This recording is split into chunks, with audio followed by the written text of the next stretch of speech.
네, 이렇게 족저근막염이 생기는 부위에 대해서도 알아봤는데요. 잘 참고하시면 좋을 것 같습니다. 그리고 또 아침에 통증이 심하고 낮에는 괜찮을 수 있다는 점도 기억하시면 좋을 것 같은데요. 서혁진 원장님, 그런데 이렇게 족저근막염이 생기는 분들이 많은 분들이 공통적으로 일반적으로 같이 생기나요? 아니면 유독 취약한 분들이 계시나요? 유독 취약하신 분들이 분명 있습니다. 조금 이제 연령대별로 그리고 남성, 여성에 따라서 좀 나눠서 볼 수가 있는데요.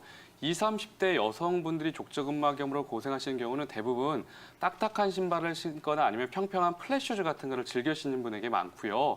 또 임신, 출산 이후에 여성에게도 이 족저근막염이 꽤 많이 발생하시거든요. 그 이유는 뭐냐면 갑자기 또는 이제 그 이후에도 출산 이후에도 지속적으로 체중이 늘어나면서 발에 실리는 피로감이 늘어나면서 족저근막염이 생길 수가 있습니다.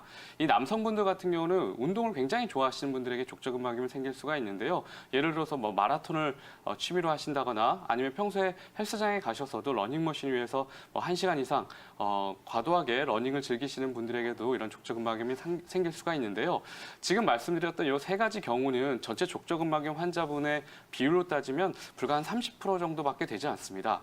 더 큰 이유를 차지하는 대부분의 경우는 바로 발의 구조적인 문제에 있습니다. 그러니까 우리가 흔히 평발이라고 부르죠. 선천적으로 태어날 때부터 발의 아치가 낮은 평발이시거나 아니면 후천적으로 나이가 들어서 아니면 어떤 발에 손상을 입어서 평발이 되신 분들이 이 족저근막염에는 가장 취약하신 분이라고 볼 수가 있는데요. 그래서 족저근막염으로 오시는 환자분들은 발을 보면 발만 봐도 그 병을 진단을 할 수가 있는 경우가 많습니다.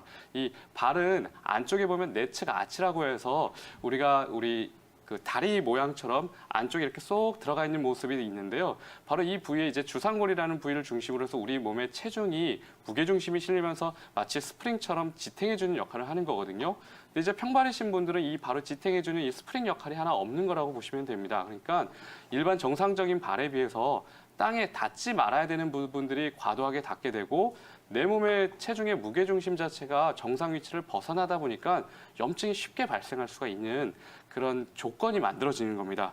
그렇기 때문에 결국에 이제 구조적인 문제를 개선하는 것도 예방에는 굉장히 또 중요한 부분이 될 수가 있습니다.